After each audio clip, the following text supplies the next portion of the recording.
I'm very pleased to welcome all who have joined the webinar today. This is the second in our series from the CGIAR research program on policies, institutions, and markets. We've scheduled these webinars on a monthly basis to give the participants and those who are following our program a chance to interact with researchers and learn about some of the interesting research findings from the program.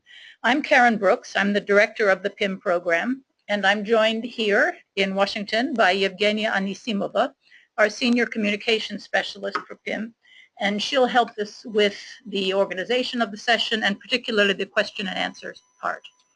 Our speaker today, I'm really pleased to say, is Mark Rosebrandt. Mark is the Director of the Environment and Production Technology Division at the International Food Policy Research Institute, or IFPRI.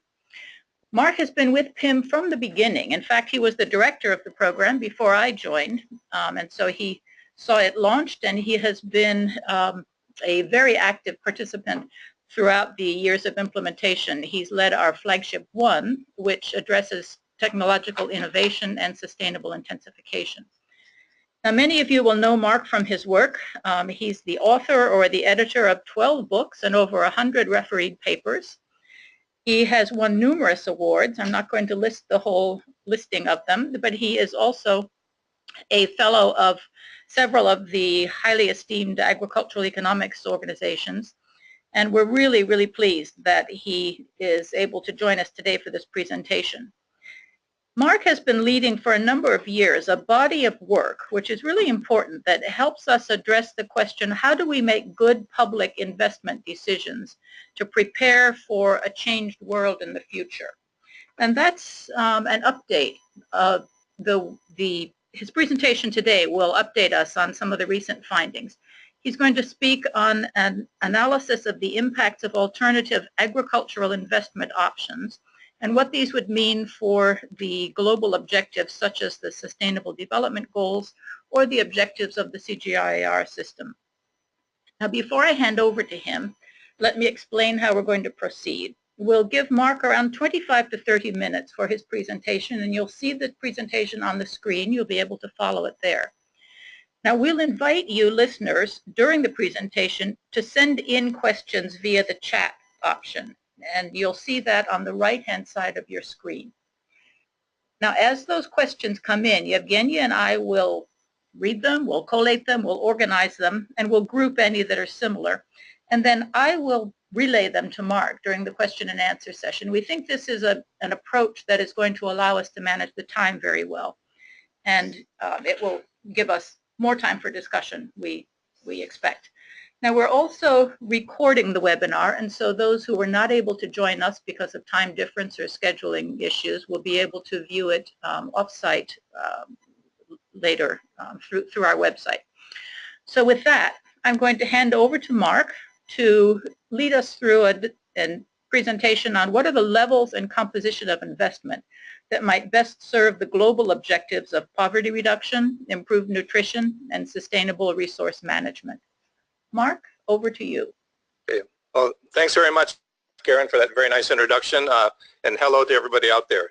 So let me jump right in here for this assessment. But before I start, I want to point out that this work is a collaboration of a large team here at IFPRI, as well as a number of individuals and institutions around the world who we're working with. And so this is not at all just my work.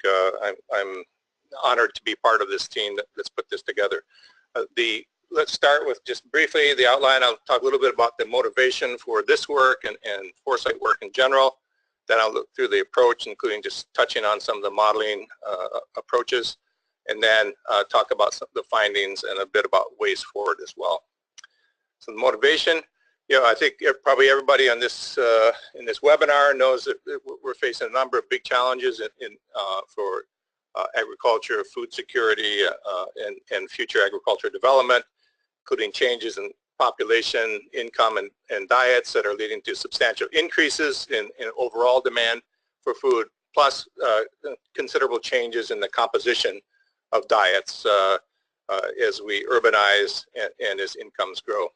There's also changes in resource availability in terms of water resources and land available for production, as well as the consideration that as we grow that we have to be concerned with environmental resources and ecosystem services that can be impacted by growth. Technology is going to be one of the keys for the future, and of course we're facing the continued process of climate change. There's also dramatic potential changes in policies and budgets in the international arena to keep an eye on as well. The kinds of developments we're looking at also have complex interlinkages between production, consumption, behavior, and policies, as well as, in many cases, long-term lags between when we make the decisions and start investing or changing policies and the actual outcomes and impacts of those.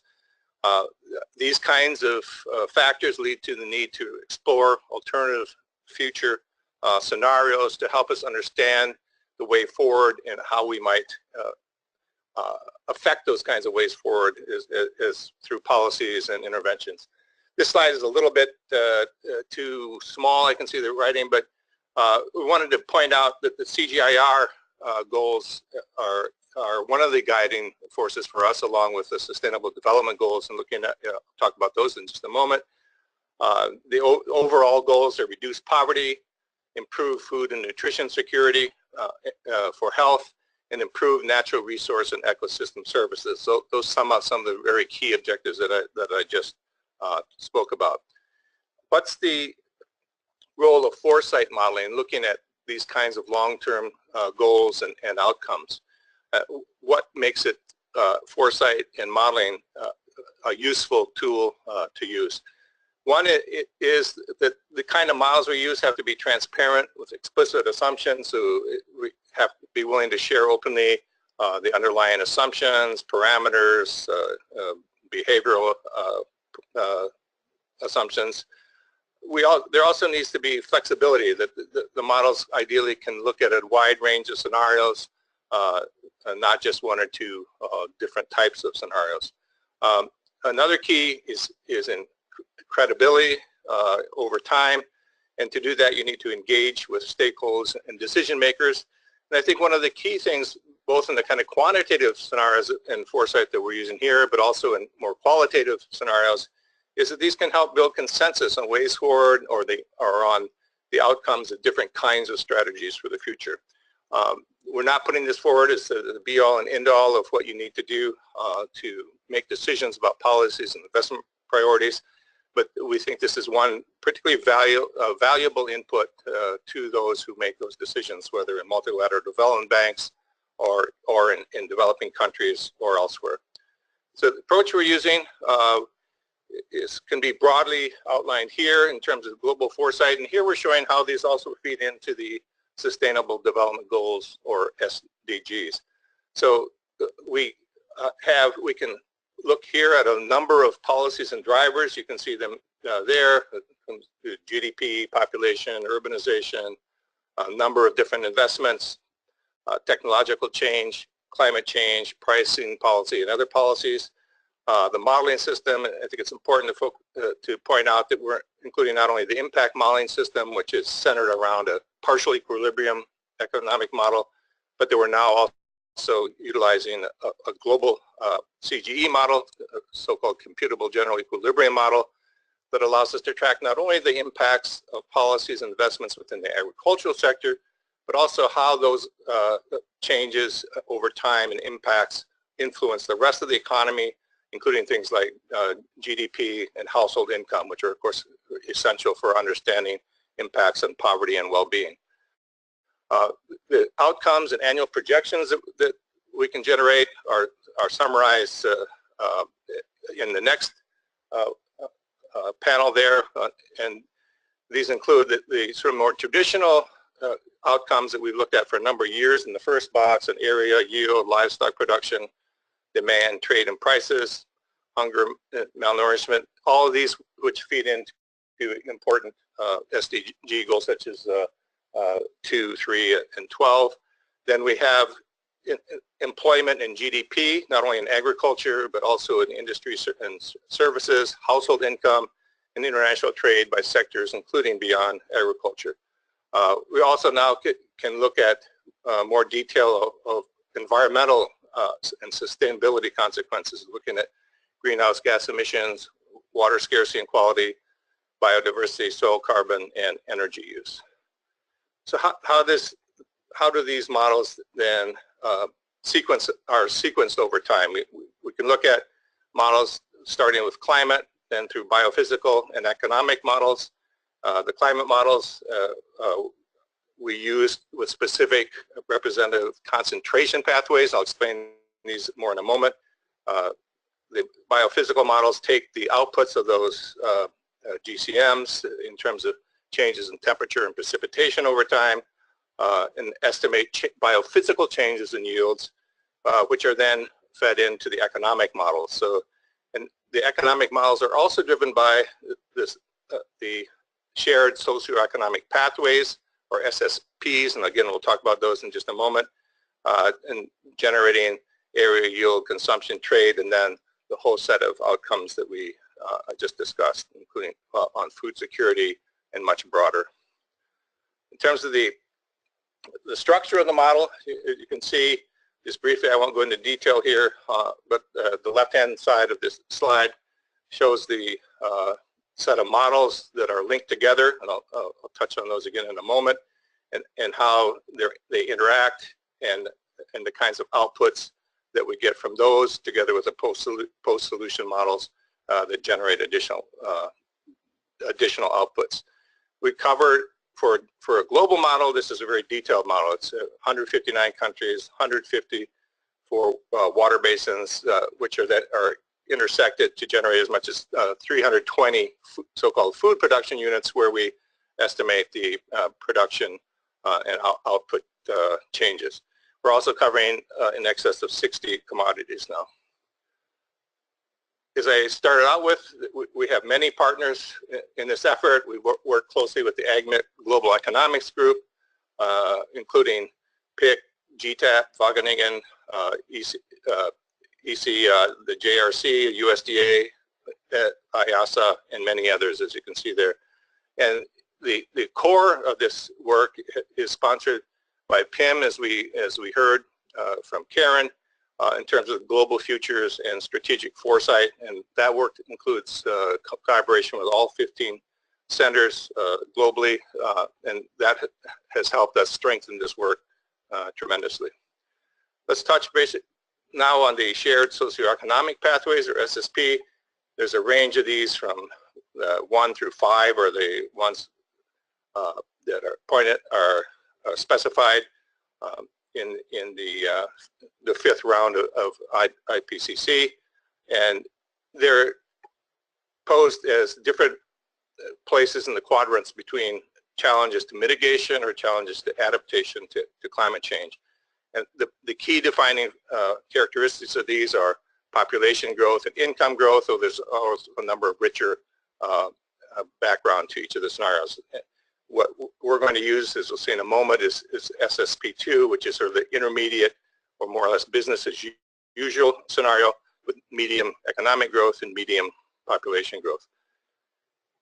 The representative concentration pathways, or RCPs, have a range of severity of climate change from RCP 2.6 to RCP 8.5.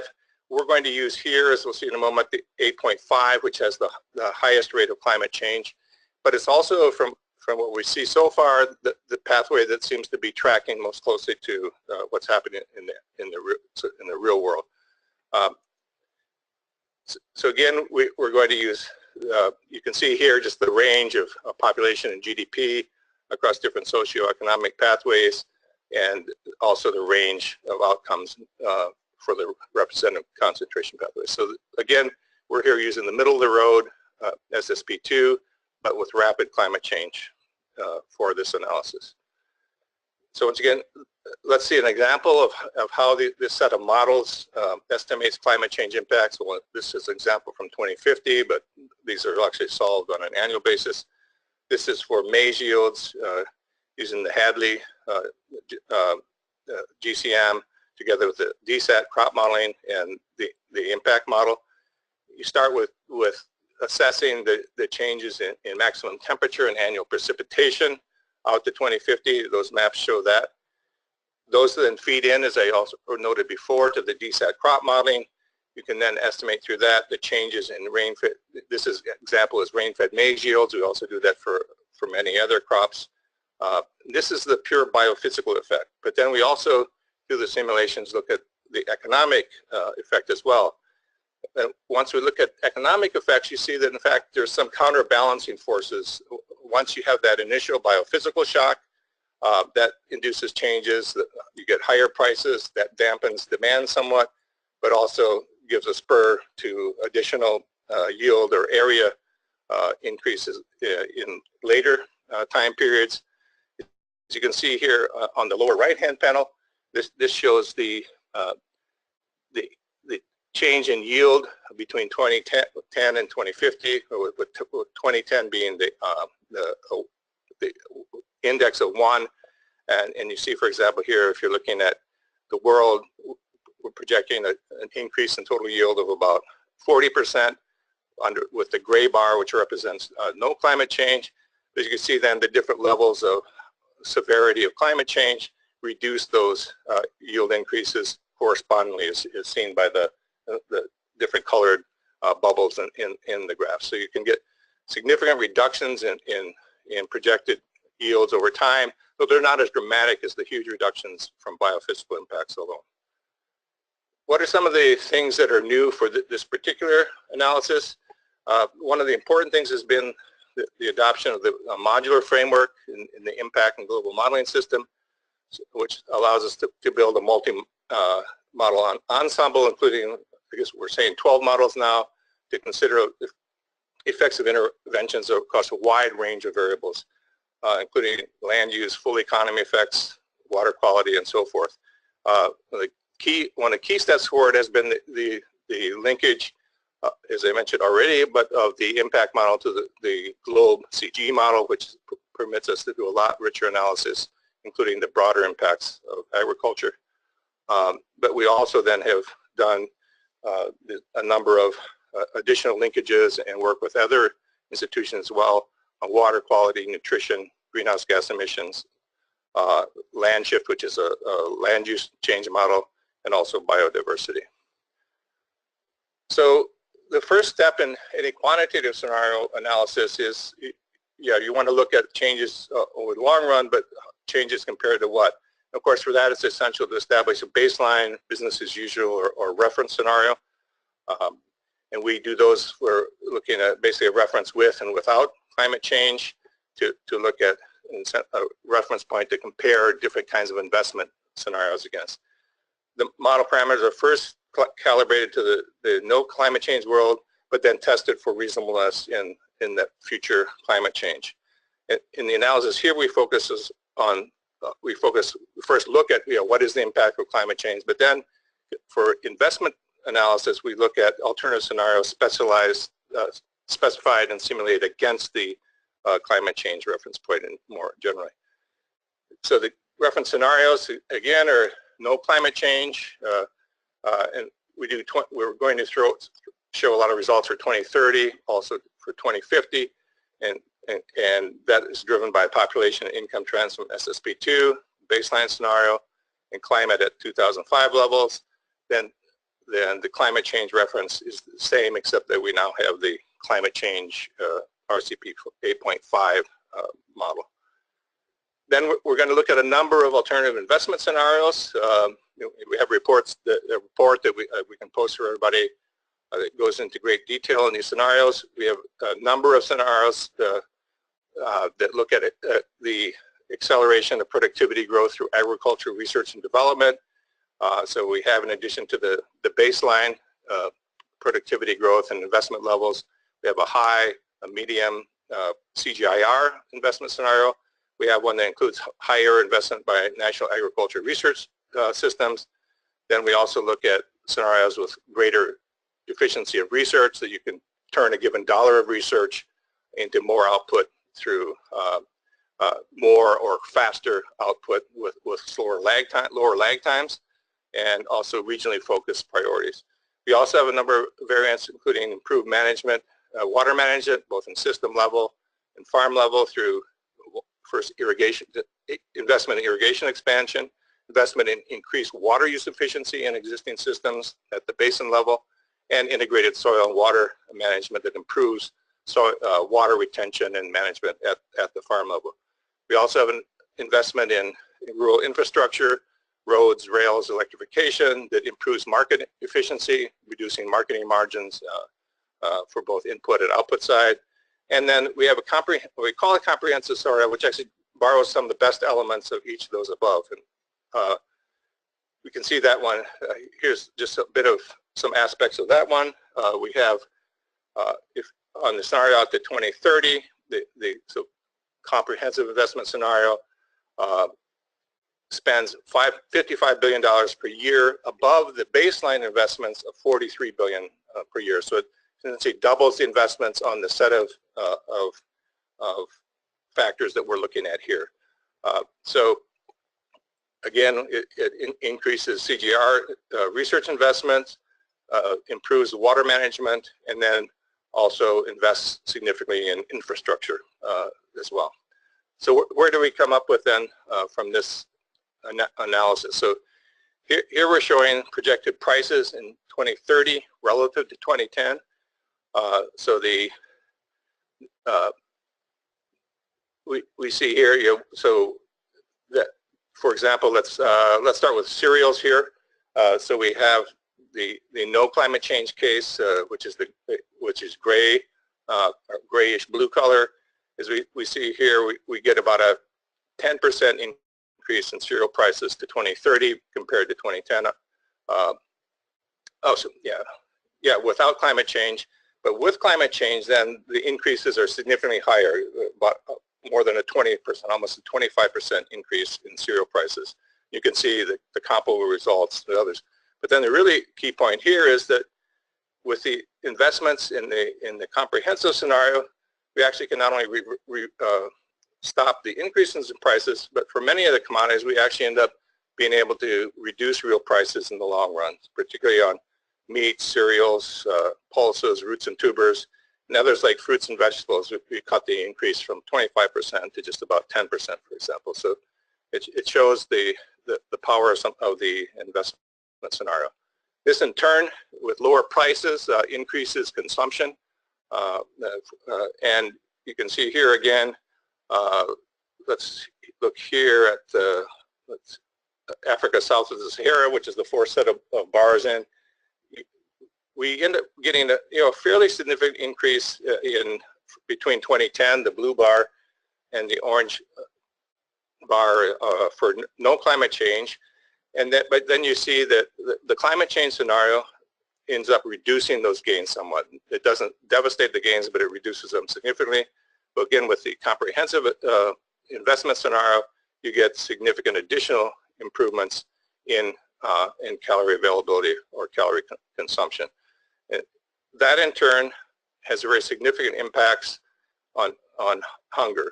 And here's a slide that shows on the left-hand side is the population at risk of hunger in millions. On the right-hand side is the share of population at risk of hunger.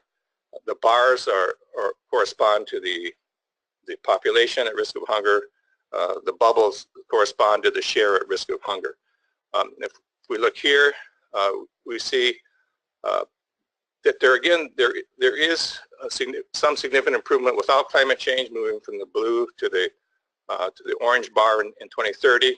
That the improvement there are slowed though by climate change, as you can see. Again, let's look at developing countries as a whole. You see a decline from about 850 million to about 500 million persons in developing countries as a whole without climate change. It only declines to about 600 million under climate change. But then you get again the very significant impacts from the comprehensive investment scenario, which reducing hunger to below 400 million persons. Obviously that's not perfect. We'd like to see much more rapid reduction in hunger, but you can also see that in terms of the percentage or share of hunger, there's a very substantial reduction from over 15% to approximately 5% for the world as a whole. Of concern, of course, is Africa south of Sahara, where you can see very substantial reductions in the share risk of hunger. That's in the third group of bars and bubbles, from about 25% to about 12% in terms of the share risk of hunger. But that still leaves us with a very substantial number of hungry people because of the very rapid population growth in Africa south of the Sahara. You can see the results then for other regions as well. We're also now looking at micronutrient availability from the impact changes in consumption. And here's these diagrams here are for South Asia on the left and Africa south of the Sahara on the right. You know, this is supply of micronutrients. We're not getting yet into the issues of absorption of micronutrients, for example. And again, this is the average micronutrient supply across these broad regions. One of the things I'll note in a moment is that we want to work towards getting these kinds of results disaggregated by income or wealth class and by region. But I think a couple of interesting things to note is that the reference scenarios, particularly for South Asia, already give substantial improvements. So you move out from a highly vulnerable situation in the diagram for most of the nutrients to reaching a much higher level of sufficiency. You get significant improvements also in Africa south of Sahara. One of the important things to note is that at this point, for these broad investment scenarios, you don't get huge differences between the investment scenario and the baseline. That's because these scenarios are not targeting sort of particular crops or commodities that can actually move these kinds of micronutrient supplies dramatically. In addition, prices and other direct policies could influence these even greater. The important point to note is that you do get substantial improvements, but then we need to do more work to look at how specific policies can do better in this area. We then do, this table summarizes a lot of the results in terms of trade-offs and synergies under alternative scenarios. And here we're showing both 2030 and 2050. And you can see here we've grouped these by the SLOs, the system level outcomes of the CGIAR. In terms of change, these are percentage changes in GDP relative to the baseline, and looking then on ag supply, hunger, water use, greenhouse gas emissions, forests, land cover as well. So a wide range of outcomes. The different scenarios are the different levels of research, ag research and development that I mentioned before, together with the irrigation investments, and then the RMM is the investments in marketing and infrastructure. Let's take the case, let's look at just briefly as an illustration again at the comprehensive scenario. If you look at 2030, you can see you already get by 2030 we have 4% increase in GDP, which may not seem huge, but in terms of global GDP and developing country GDP is worth billions of dollars. You also see substantial increases in agricultural supply, more than a 30% reduction in hunger, significant reductions in water use. Again, that's mainly from the irrigation efficiency and investments in farm level efficiency. Also a 12% reduction in greenhouse gas emissions as well. So we see here that these kinds of investments can influence not only sort of the standard food security outcomes, but also have very important impacts in terms of income and environmental outcomes as well. And you can look at alternatives across these different investments. Obviously, the research and development outcomes are very strong, but so are these other types of investments. So let's just sum up some of the key messages. Obviously, population income growth are essential in terms of determining the growth in demand. We see even in the reference without, even the reference with climate change, We do see improvements in food and nutrition, but it's relatively slow. It's not the kinds of numbers we'd like if we're really going to make serious progress against the CGIAR's system level outcomes or the Sustainable Development Goals. Climate change significantly slows the process, as we saw, but we also found that important impacts from the different kinds of investments. So market improvement and trade helps mitigate climate change impacts. Agriculture R&D is absolutely critical for food security. We could see also that the different strategies involve different synergies and trade-offs, and that it's not only about the direct investment in agriculture, but investments in infrastructure can also be extremely important. Let's see. Some of the policy implications are that we would want to have increased investment in agriculture research and development, and we're getting some initial figures that seem to indicate that an emphasis beyond cereals could be very important to help move, for example, those micronutrient consumption levels more in the right direction. Irrigation, water use efficiency, roads, and electricity, and are also very important. And one of the things we found is that if the gains in efficiency in greenhouse gases reduction in livestock are one of the things that most significantly drive those reductions in greenhouse gas emissions. So improved investment in livestock and changes in management practices there have a big role to play in terms of mitigation to climate change. So what are some of the next steps now?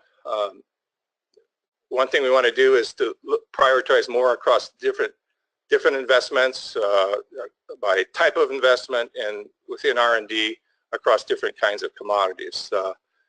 We also are looking at how we can move forward in terms of looking at beyond some of the more averaged kinds of outcomes we have now to looking at the distributional aspects. What are the impacts by different classes of income and wealth?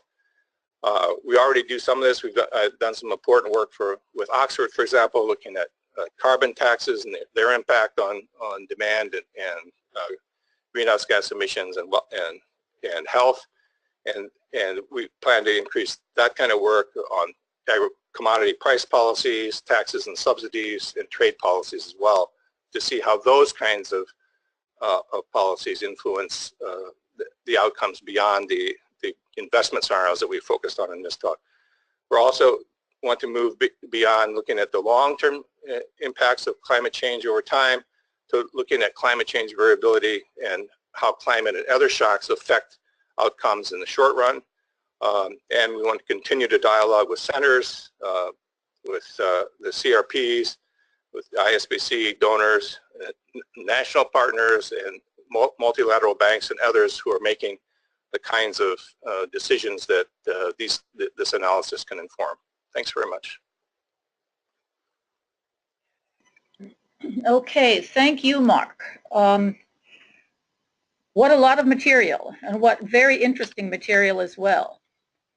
I'm sensing we have a large group of participants who are listening very carefully. I have a sense that a lot of people are still kind of thinking and reflecting. There was so much material there that I think the questions are still kind of rolling in people's minds. So, while we have a few more of those come in, let me just start out trying to slow things down a little bit. Some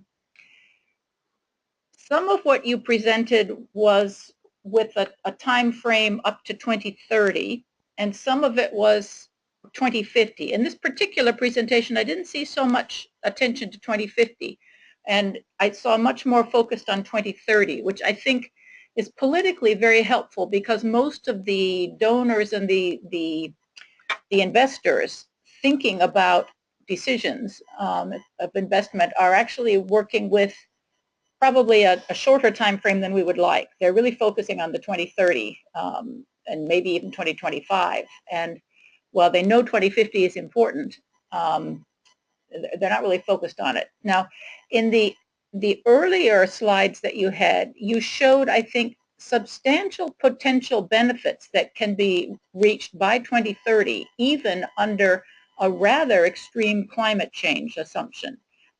Did I catch that correctly?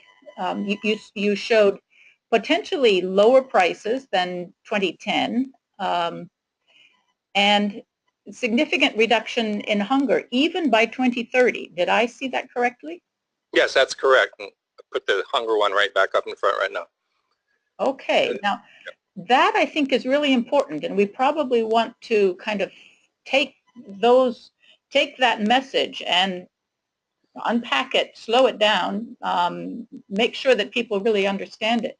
But then if we look at this slide where we see a lot of what can be achieved, I'm not seeing the cost behind that. Maybe it's there and I'm just not seeing it. But I think for that we probably have to go to your last slide where we look at all of the investments that come together to make those benefits by 2030 happen. Is that a correct kind of assembly of the messages? Yeah, I think you're making some great points. I mean, it is true that the kinds of investments that we're looking at here have lag times in terms of if you start increasing the investment now, there is lags, particularly say in agriculture research and development, roads, irrigation. It does take time for these the impacts to come into play, but we are finding that, I mean, if we looked at 2020 or 2022, so just 5 years out, you're not going to see a lot of impact, to be honest. But it starts to build up after that as the investments come into fruition. As you said, you do get very substantial improvements by 2030. I think it's also necessary to point out, as you said, that oftentimes the decision makers have short time frames. But the tricky part is then convincing that even though these are long-run impacts, even to get these improvements, you really have to start making changes now. And I think that kind of urgency of investment is one of the most difficult things, I think, to get across in decision making. Let's see an example of something of a trade-off. So, for example, if we look at let's look at the 2030 again, since we've been concentrating on that. If we look at the comprehensive scenario and then compare that to the one that says high plus RE, and that's high investment plus research efficiency. For example, you can get actually higher greenhouse gas emission reductions under the high plus RE. You get somewhat less reduction in the greenhouse gas emissions from the comprehensive scenario. And that's because the investments in infrastructure can actually slightly slightly increase greenhouse gas emissions, as you can see by looking at the RMM there. So there are those kind of trade-offs. So in general, we're finding pretty good outcomes across the board from these kinds of scenarios. As you can see also, well, forest cover goes down somewhat under that, the infrastructure one, partly as you're expanding into areas and inducing some reductions in forest area. The other scenarios are improving forested areas. So you're getting some of those kind of trade-offs. Water use, if you look at the expansion of irrigation only, you get actually an increase in water use, which could be problematic in many regions. If you combine that with effective water use efficiency investments, then you can reverse that trend and lead to reduction. So those are important things to look at in terms of evaluating where you have synergies, where you have some trade-offs. Okay, great. Thanks. We have a question. Ted Harbuliuk has asked about sort of comparing the impact of a drought and transactions costs. He says, suppose that under climate change, a prolonged drought can have the same effect on markets as a large increase in transactions costs. If that's the case, then maybe one should not compare results across the climate change and the no climate change scenarios, since the role and the effects of the market adjustments could be quite different. Can any of this be programmed into the economic models that show the market effects? I think this is what we want to do in terms of looking at these the shorter term shocks, as you're saying, which I think are extremely important. That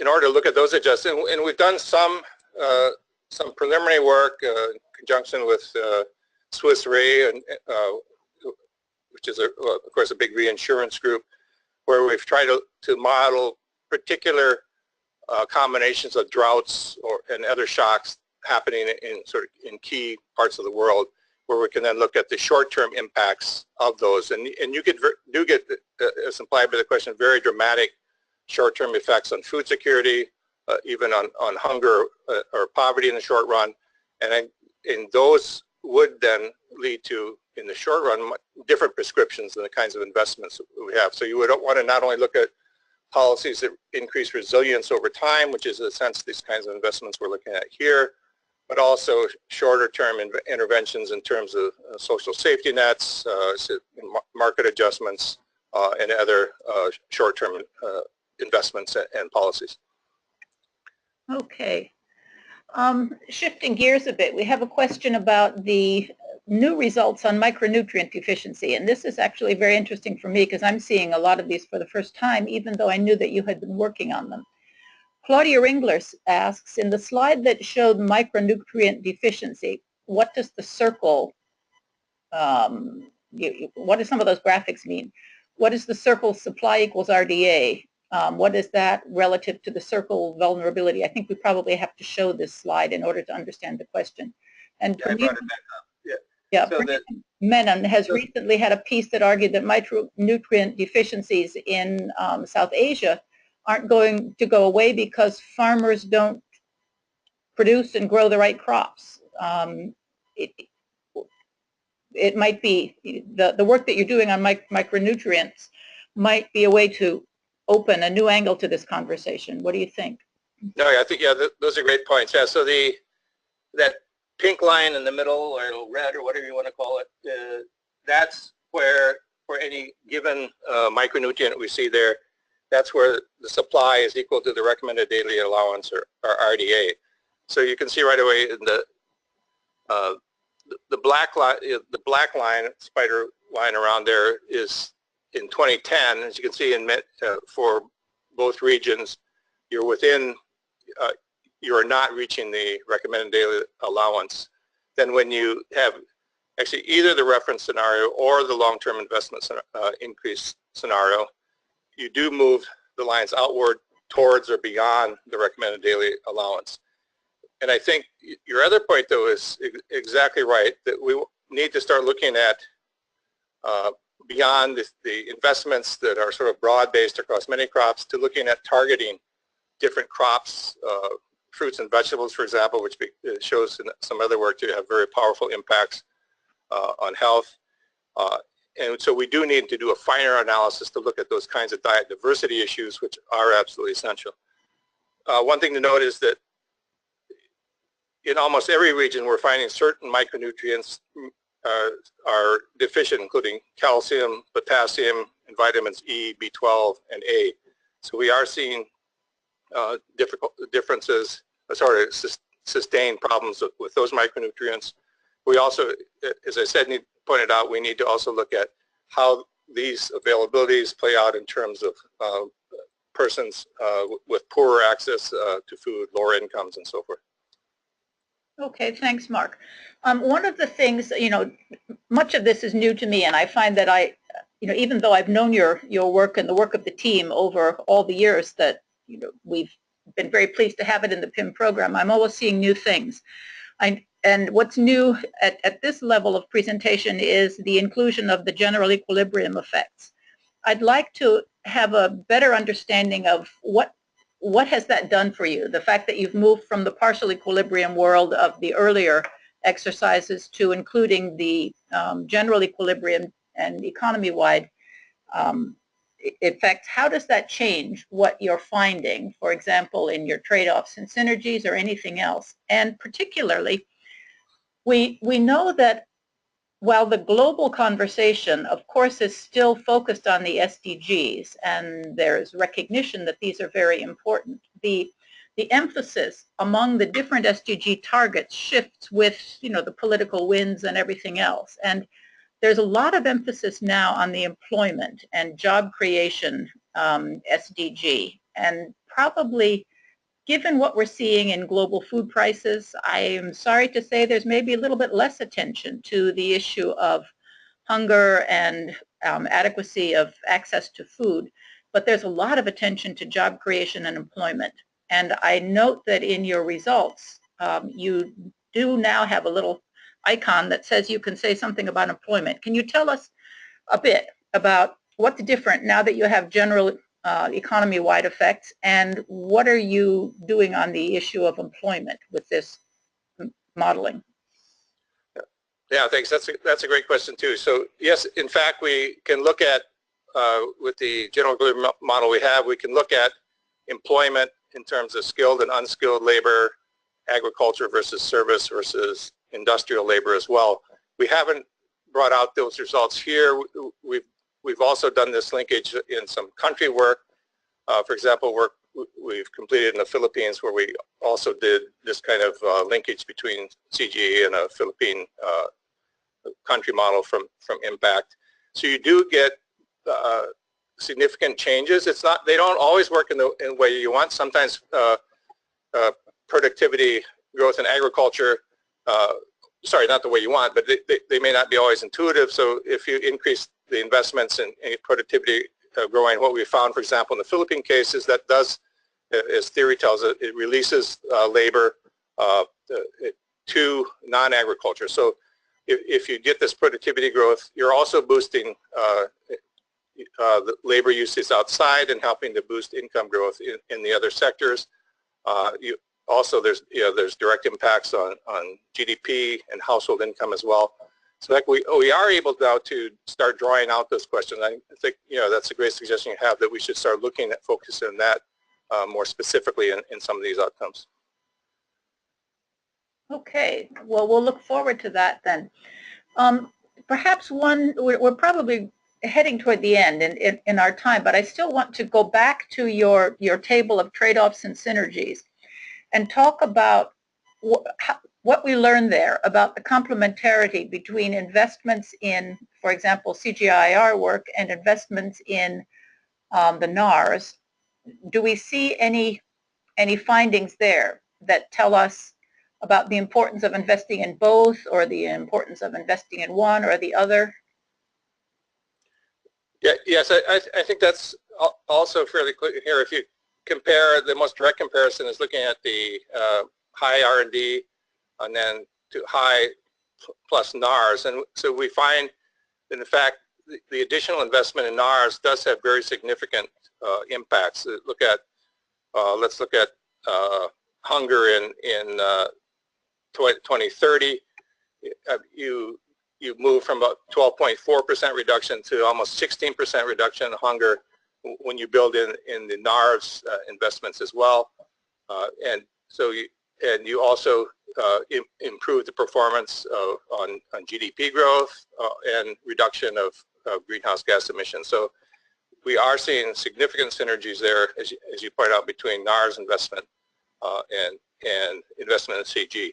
It could be we're missing even more synergies. I think there's some possibility that the way the model is structured now, we're not fully capturing that, but we still are able to show this very significant improvement. And tell us a bit more about what's behind the plus RE that comes in the next line. That's research efficiency, if I recall your presentation. And so what's the story behind the positive factors for research efficiency? Is there something going on there with the efficiency of the NARS?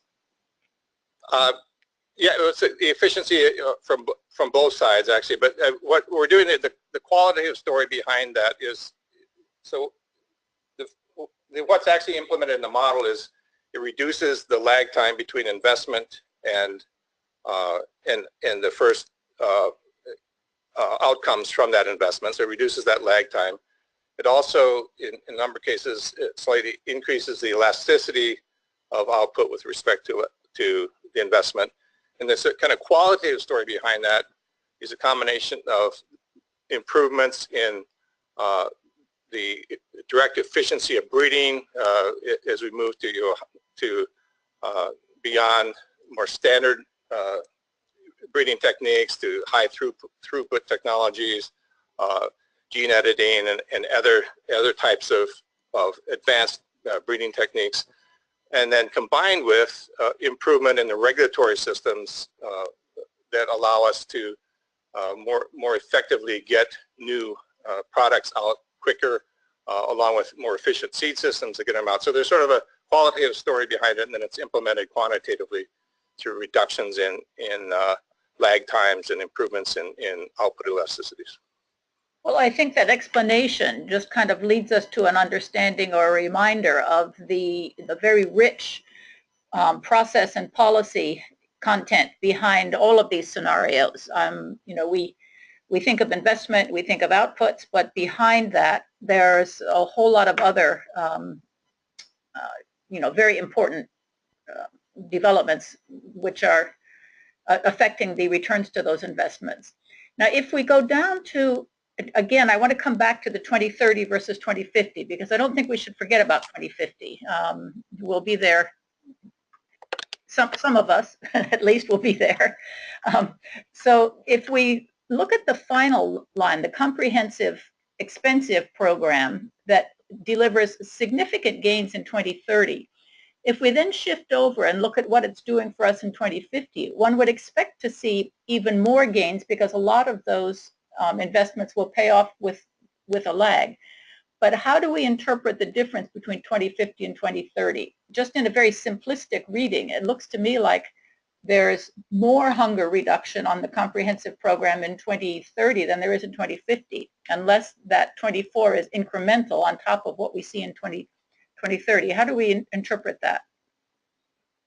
Yeah, the hunger one, that's an interesting one. So on a percentage basis, it's not as high because essentially you've turned a corner in many cases on hunger. So you, in a sense, reach the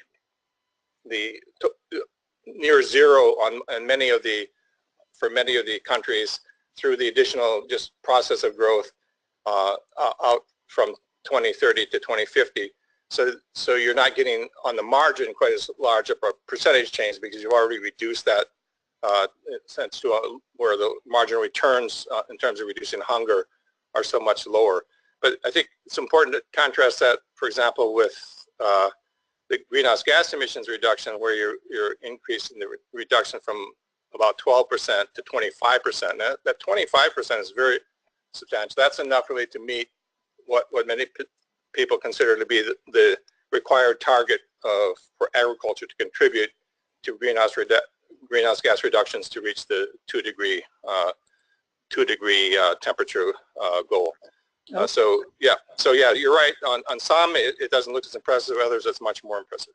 Okay, well, that's very, very helpful and very informative. Now, we're coming to the end, Mark, but I have a sense that probably a lot of people are going to want to, you know, chew on this a bit, think about it, and then they're going to have questions that didn't come up in this hour because it takes a little while to absorb all of this. We are recording the presentation, so of course people can go back and replay it and think about it, but where should people go for further information about, you know, what you've found? What are your publications? Where would you direct people? Yeah, the best initial source is to go to the Global Futures website here at IFPRI. And of course, if any questions remain, email me or Keith Wiebe, who's the director of the Global Futures program, and we'd be glad to get back to you. But there's a lot more detail on all these things at the Global Futures website. Okay. Well, with that then, I'd like to thank you very much, Mark, and thank the many people. I think we have over 20 people we tuned in at this point at the very end, and we had some more earlier who had to leave. And our experience has been that many others tune in and look at the recording. So thank you, Mark. Thanks to all who joined us, and thanks for the questions. And please check our announcements because we will have another presentation in a month's time, and that will be on community-based forestry, a real shift in gears, which I think is an indication of the breadth of the PIM program. So do join us for that one, and thank you very much. Thank you.